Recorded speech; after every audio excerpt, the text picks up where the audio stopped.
দেশের মানুষের জন্য চীন মালয়েশিয়া সফর প্রধানমন্ত্রী, সংসদে সর্বসম্মত ধন্যবাদ প্রস্তাব গৃহীত। বাংলাদেশে চীনের বিনিয়োগ বাড়াতে কাজ চলছে, ৮০০ একর জমিতে হচ্ছে শিল্প পার্ক, সিলেটে বাণিজ্যমন্ত্রী। পুরো বিশ্বকে বদলে দেওয়ার ক্ষমতা রাখে সামাজিক ব্যবসা, দুদিনব্যাপী সম্মেলনে ডক্টর মোহাম্মদ ইউনূস। বর্ষার আগে ভয়াল রূপে পদ্মা ও যমুনা নদী, ভাঙছে তীরবর্তী এলাকা, আতঙ্কে স্থানীয়রা।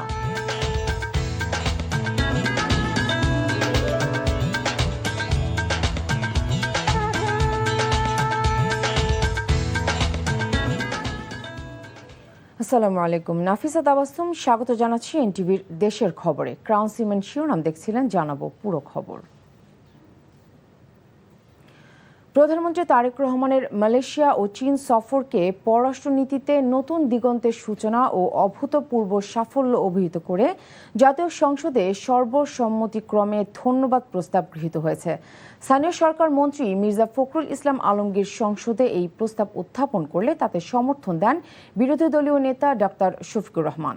আলোচনায় অংশ নিয়ে সংসদ নেতা ও প্রধানমন্ত্রী তারেক রহমান বলেন, ব্যক্তিগত নয়, দেশের স্বার্থের কথাই চীন ও মালয়েশিয়া সরকারের কাছে তুলে ধরেছেন তিনি। ইফতেখার রেজার রিপোর্ট। তারেক রহমানের নেতৃত্বাধীন বিএনপি সরকার গঠনের পর গত ২১ জুন থেকে ২৬ জুন মালয়েশিয়া ও চীন সফরের মধ্য দিয়ে প্রথম ৪ দিনের রাষ্ট্রীয় সফর করেন। সফর শেষে গতকাল দেশে ফিরেছেন প্রধানমন্ত্রী তারেক রহমান। জাতীয় সংসদে বাজেট অধিবেশনের দ্বিতীয় সেশনে তার এ সফরকে ইতিবাচক হিসেবে দেখছেন জাতীয় সংসদের সদস্যরা। প্রধানমন্ত্রীর প্রথম বিদেশ সফরকে ঘিরে সংসদে বক্তব্য রাখেন সরকারি ও বিরোধী দলের প্রধান সহ অন্য সদস্যরা। পরে সংসদে প্রধানমন্ত্রী তারেক রহমানের চীন ও মালয়েশিয়া সফরকে ঘিরে ধন্যবাদ প্রস্তাব উত্থাপন করেন বিএনপির মহাসচিব ও স্থানীয় সরকার মন্ত্রী মির্জা ফখরুল ইসলাম আলমগীর। আমরা আমাদের মাননীয় প্রধানমন্ত্রীর কে ধন্যবাদ জানিয়ে, সংসদ থেকে ধন্যবাদ জানিয়ে এই সংসদ থেকে একটি ধন্যবাদ প্রস্তাব গ্রহণ করা হোক। পরে সংসদে প্রধানমন্ত্রী তারেক রহমান তার বক্তব্যে বলেন, দেশের স্বার্থে চীন ও মালয়েশিয়া সফর তার। বাংলাদেশের মানুষ আমাদেরকে দায়িত্ব দিয়েছে তাদের স্বার্থ দেখার জন্য।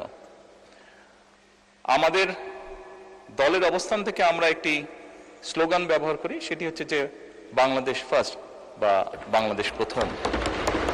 আমি যে কাজটি করার চেষ্টা করেছি মাননীয় স্পিকার, আমি আমার অবস্থান থেকে আমি আমার দেশের মানুষের স্বার্থ নিয়ে কথা বলার এবং সেই স্বার্থ রক্ষা করার চেষ্টা করেছি মাননীয় স্পিকার।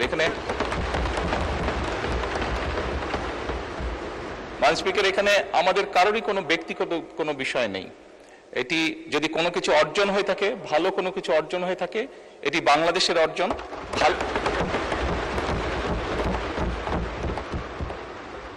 এই সফরের মাধ্যমে যদি দেশের মানুষের কোনো অর্জন হয়ে থাকে, সেটি দেশের মানুষের অর্জন মাননীয় স্পিকার। সবশেষে জাতীয় সংসদের সদস্যদের সর্বসম্মতিক্রমে এ ধন্যবাদ প্রস্তাব গৃহীত হয়। আপনাদের সবাইকে ইফতেখার রেজা, এনটিভি নিউজ, ঢাকা। আগামী দিনের চীনের রপ্তানি বাড়ানোর জন্য বাংলাদেশে চাইনিজ বিনিয়োগ আকর্ষণ করা হবে। এরই মধ্যে ৮০০ একর জমিতে শিল্প পার্ক স্থাপনা করা হচ্ছে বলে জানিয়েছেন বাণিজ্যমন্ত্রী খন্দকার আব্দুল মুক্তাদির। দুপুরে সিলেট আইনজীবী সমিতির নবীনবরণ ও কর্মশালা অনুষ্ঠান শেষে এসব কথা জানান তিনি।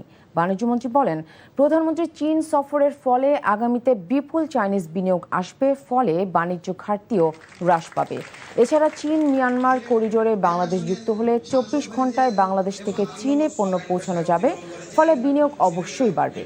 সিলেট শাহজালাল রহমতুল্লাহ আলাইহির মাজার ব্যবস্থাপনা কমিটি বিষয়ে সাংবাদিকদের এক প্রশ্নের জবাবে মন্ত্রী বলেন, মাজার ব্যবস্থাপনা কমিটিতে রাজনৈতিক বিবেচনায় কাউকে স্থান দেওয়া হয়নি, নিয়মতান্ত্রিকভাবেই কমিটি গঠন করা হয়েছে। মাদক সংক্রান্ত অপরাধ দ্রুত বিচারের জন্য আমার আশা কিছু ট্রাইব্যুনাল থাকবে যেগুলি দ্রুত বিচার কার্যগুলি সম্পন্ন করবে, অন্য বিচারের জটের মধ্যে এগুলি হারিয়ে যাবে। তো এইভাবে আগামী দিন ইনশাল্লাহ আমরা অনলাইন জুয়া এবং মাদক প্রতিরোধে কিছু কার্যকর ব্যবস্থা নিই। অন্তর্বর্তী সরকারের সাবেক প্রধান উপদেষ্টা প্রফেসর মোহাম্মদ ইউনুস বলেছেন, বাংলাদেশ নয় বরং পুরো বিশ্বকে বদলে দেওয়ার ক্ষমতা রাখে সামাজিক ব্যবসা। সাভারে শুরু হওয়া দুদিনব্যাপী 16তম সামাজিক ব্যবসা সম্মেলনে এ কথা বলেন তিনি। সোশ্যাল বিজনেস ডে উপলক্ষে সাভারের জিরাবো সামাজিক কনভেনশন সেন্টারে দুদিনব্যাপী এই সম্মেলনে মোহাম্মদ ইউনুস ছাড়াও অংশ নেন পররাষ্ট্রমন্ত্রী ডক্টর খলিলুর রহমান, বাংলাদেশ বিনিয়োগ উন্নয়ন কর্তৃপক্ষের নির্বাহী চেয়ারম্যান চৌধুরী আশিক মাহমুদ বিন হারুন। উদ্বোধনী অধিবেশনে মোহাম্মদ ইউনুস বলেন, সামাজিক ব্যবসায় সারা বিশ্বে বাংলাদেশ এখন রোল মডেল। পুরো বিশ্বকে বদলে দেওয়ার ক্ষমতা রাখে সামাজিক ব্যবসা। দুদিনব্যাপী এই সম্মেলনে 5টি প্লেনারি সেশন এবং 7টি ব্রেক আউট সেশন অনুষ্ঠিত হবে। চট্টগ্রামে বায়েজিদ থানা এলাকায় অভিযান চালিয়ে 2 যুবককে গ্রেফতার করেছে পুলিশ। গ্রেফতারকৃতরা হলেন তৌহিদুল ইসলাম সামির ও আলমগীর হোসেন সজীব। সিএমপির উপ পুলিশ কমিশনার মোহাম্মদ হাসান মোস্তফা স্বপন জানান, কামরাবাদ এলাকার আত্তুবার ডিপোতে সৈয়দ কোম্পানির ভবনের নিচে মেসার্স রাইসা স্টোরের সামনে থেকে 2 যুবককে গ্রেফতার করা হয়।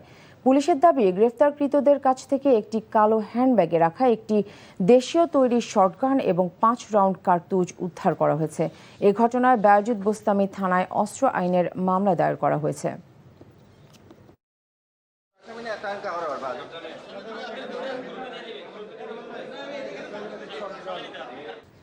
লক্ষ্মীপুরে মা ও 3 মেয়েকে হত্যার ঘটনাস্থল পরিদর্শন করেছেন সংসদ সদস্য আবুল খায়ের ভূঁইয়া। দুপুরে রায়পুর পৌরসভার ধানহাটা নদীর পার এলাকায় ঘটনাস্থল পরিদর্শন শেষে তিনি বলেন, মা ও 3 মেয়েকে হত্যার ঘটনাটি রাজনৈতিক বা হিন্দু মুসলমান বিষয় নয়, এটিকে পুঁজি করে হাঙ্গামা ও সাম্প্রদায়িক সম্প্রীতি বিনষ্ট করা যাবে না বলে সবাইকে সতর্ক করে দেন। এ ঘটনার সুষ্ঠু তদন্তের মাধ্যমে আসল ঘটনা বের হয়ে আসবে। বর্ষা মৌসুমের শুরুতেই ভয়াল রূপে পদ্মা ও যমুনা নদী। পানি বৃদ্ধির সঙ্গে সঙ্গে ভাঙন দেখা দিয়েছে নদীর তীরবর্তী এলাকায়। এতে হুমকির মুখে পড়েছে রাজবাড়ীর গোয়ালন্দ ও সিরাজগঞ্জের বেশ কয়েকটি স্থান। ভাঙন আতঙ্কে দিন কাটাচ্ছে নদী তীরবর্তী বাসিন্দারা। রাজবাড়ী থেকে কবির হোসেন ও সিরাজগঞ্জ থেকে শরফুল ইসলাম ইন্নার পাঠানো তথ্য ও ছবিতে ইমরুল কায়েসের রিপোর্ট। পদ্মার করালগ্রাসে রাজবাড়ীর গোয়ালন্দ উপজেলার দৌলদিয়ার 4 ও 5 নম্বর ফেরিঘাট এলাকায় শুরু হয়েছে নদী ভাঙন। এতে ভাঙন আতঙ্কে দিন কাটাচ্ছেন নদীপাড়ের হাজারো মানুষ। হুমকির মুখে দৌলদিয়ার সিদ্দিক কাজীপাড়া, ফেরিঘাট এলাকার বসতবাড়ি, মসজিদ সহ বিভিন্ন স্থাপনা। শুধু দৌলদিয়ায় নয়, গোয়ালন্দের দেবগ্রাম থেকে রাজবাড়ী সদর উপজেলার লালগোলা, উরাকান্দা, মিজানপুর, চর সেলিমপুর ও মহাদেবপুর সহ জেলার বিভিন্ন এলাকায় নদী ভাঙনের ঝুঁকি তৈরি হয়েছে। নদী পানি বাড়তেছে, তলতে খোলায় খোলায় ভেঙে ভেঙে পড়তেছে। 4 বার ভাঙছি, আর কতবার আমরা নিঃস্ব হয়ে গেছি। যখন নদী ভাঙে তখন তারা 2-1 জায়গা বালি দিয়ে 2-1টা বস্তা ফেলাবে, কিন্তু তারপরে আর 4-5 বছর 7 বছর তাদের কোনো খুঁজে পাওয়া যায় না। ভাঙ্গুন এলাকা, আমাদের ভাঙ্গুনি কবলিত এলাকা যদি আমরা ভেঙে যাই তাহলে আমাদের যাওয়ার মতো আর কোনো জায়গা নাই। রাজবাড়ী পানি উন্নয়ন বোর্ড বলছে, নদী ভাঙন প্রতিরোধে কয়েকটি প্রকল্প প্রস্তাবিত রয়েছে। পাশাপাশি অধিক ঝুঁকিপূর্ণ এলাকায় জিওব্যাগ ডাম্পিং এর কাজ চলছে। সদর এবং গোয়ালন্দ উপজেলায় আমার প্রায় ঝুঁকিপূর্ণ এলাকার আছে 14.5 কিলোমিটার এবং কালুখালী, বালিয়াকান্দি এবং পাংশা উপজেলায় প্রায় 5.5 কিলোমিটার। বিস্তীর্ণ এলাকা ভাঙন কবলিত হলেও যেটি অধিক ঝুঁকিপূর্ণ হিসাবে বিবেচিত সেটি সিলেক্ট করে আমরা কাজ বাস্তবায়ন শুরু করেছি। এদিকে উজান থেকে নেমে আসা পাহাড়ি ঢল ও ভারী বর্ষণের কারণে সিরাজগঞ্জের যমুনা নদীর পানি বৃদ্ধি অব্যাহত রয়েছে। গত 24 ঘন্টায় শহররক্ষাবাদ হাট পয়েন্ট এলাকায় 9 সেন্টিমিটার ও কাজীপুর মেঘাইঘাট এলাকায় 7 সেন্টিমিটার পানি বেড়েছে। এতে ভাঙন দেখা দিয়েছে সদর উপজেলার রতনকান্দি ইউনিয়নের বাহুকা ও চৌহালি উপজেলায়। হুমকির মুখে ফসলি জমি ও বসতভিটা। Imrul Kayes, NTV news desk.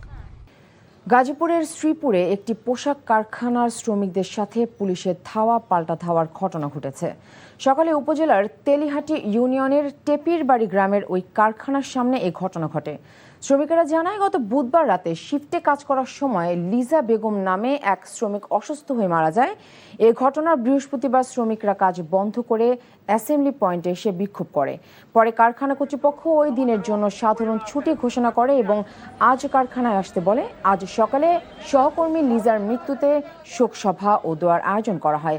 এ সময় কারখানার বাহিরে বহিরাগত শ্রমিকেরা কারখানার প্রধান ফটকে এসে বিক্ষোভ শুরু করে। এক পর্যায়ে তারা গেট ভেঙে ভেতরে প্রবেশের চেষ্টা করলে পুলিশ বাধা দেয়। এ সময় কয়েকজন শ্রমিক পুলিশকে লক্ষ্য করে ইট পাটকেল নিক্ষেপ করে। এতে পুলিশ আত্মরক্ষার্থে বহিরাগত শ্রমিকদের ধাওয়া দিলে উভয়ের মধ্যে ধাওয়া পাল্টা ধাওয়ার ঘটনা ঘটে। কিশোরগঞ্জের ঐতিহ্যবাহী পাগলা মসজিদের 13টি লোহার দান সিন্ধুক খুলে 3 মাস 27 দিনে মিলেছে 43 বস্তা টাকা। এখন চলছে গণনার কাজ। সর্বশেষ টাকা গণনার 6 মাস পর সকালে দান বাক্স খোলা হয়। এর আগে গত বছরের 27 ডিসেম্বর এ মসজিদের দান সিন্ধুকে 35 বস্তা টাকা গণনা করে 11,78,48,538 টাকা পাওয়া যায়। এছাড়াও পাওয়া যায় বিপুল পরিমাণ স্বর্ণরূপার অলংকার ও বৈদেশিক মুদ্রা। সকালে কিশোরগঞ্জের জেলা প্রশাসক ও পাগলা মসজিদ পরিচালনা কমিটির সভাপতি সোহানা নাসরিন এবং অতিরিক্ত পুলিশ নাজমুস সাকিব খানের উপস্থিতিতে দান সিন্ধুকগুলো খোলা হয়। পরে মসজিদের দোতলায় ঠেলে মাদ্রাসার ছাত্র, শিক্ষক, রূপালী ব্যাংকের কর্মকর্তা, আইনশৃঙ্খলা বাহিনীর কড়া নিরাপত্তায় টাকাগুলো গণনা করছেন।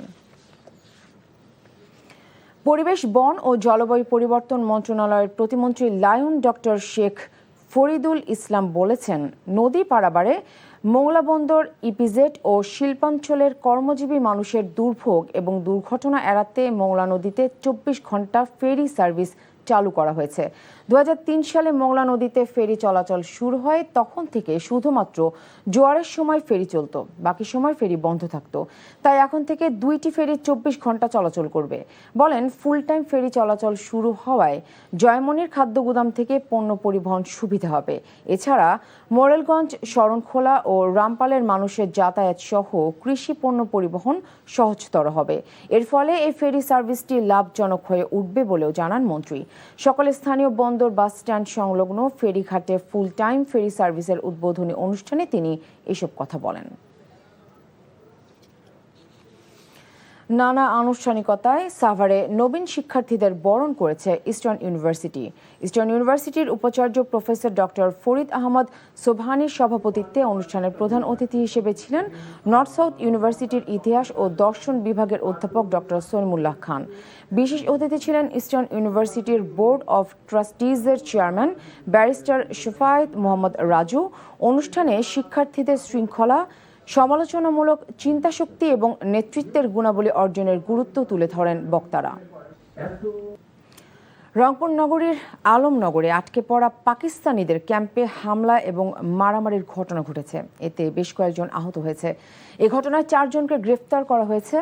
পুলিশ ও স্থানীয়রা জানায়, গতকাল পবিত্র আশুরা উপলক্ষে তাজিয়া মিছিল চলাকালীন সময় তুচ্ছ ঘটনাকে কেন্দ্র করে 2 ও 3 নম্বর ক্যাম্প এলাকায় ধাওয়া পাল্টা ধাওয়া ও সংঘর্ষের ঘটনা ঘটে। এতে উত্তেজনা ও বিশৃঙ্খলার সৃষ্টি হয়। এর জেরে দুপুরে আবারও ওই ক্যাম্প এলাকায় মারামারি সংঘর্ষ হয়। এ সময় গুরুতর আহত 4 জন। খবর পেয়ে পুলিশ, র্যাব, ডিবি ও আইনশৃঙ্খলা বাহিনীর সদস্যরা গিয়ে পরিস্থিতি নিয়ন্ত্রণে আনে। এবছর চট্টগ্রামে ঈদ উল আজহা উপলক্ষে নিত্য প্রয়োজনীয় পণ্যের মূল্য সহনীয় রাখায় সংশ্লিষ্টদের সম্মাননা প্রদান করেছে জেলা প্রশাসন।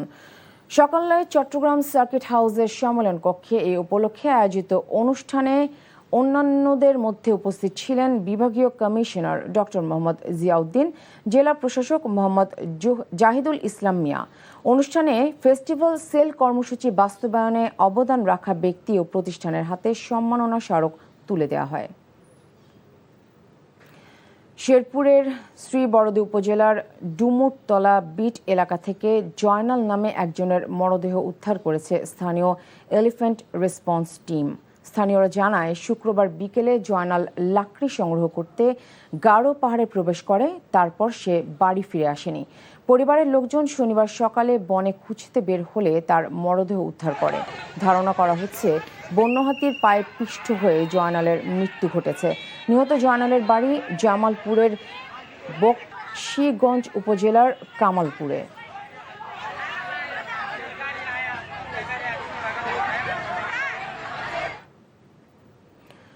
অলিম্পিক দিবস উপলক্ষে সিলেটে অনুষ্ঠিত হয়েছে বর্ণাঢ্য র্যালি। সকালে সিলেট জেলা স্টেডিয়াম থেকে বিভাগীয় স্পোর্টস অ্যাসোসিয়েশনের আয়োজনে র্যালিতে অংশ নেন সিলেটের বিভাগীয় কমিশনার মশিউর রহমান।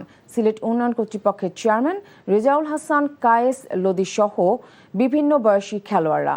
এদিকে দিনটি উপলক্ষে বরিশাল বিভাগীয় ক্রীড়া সংস্থার উদ্যোগে সকালে নগরীর সদর রোড থেকে একটি র্যালি বের হয়। র্যালিতে খুদে তরুণ এবং প্রাক্তন খেলোয়াড়রা অংশগ্রহণ করেন।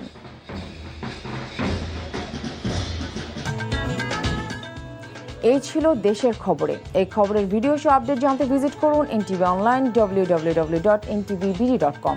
এছাড়াও এনটিভির জনপ্রিয় সব অনুষ্ঠান ও খবরের আপডেট জানতে ভিজিট করুন আমাদের ইউটিউব ও ভেরিফাইড ফেসবুক পেজ। 6টায় ইভিনিং নিউজ দেখার আমন্ত্রণ রইল। ধন্যবাদ সবাইকে।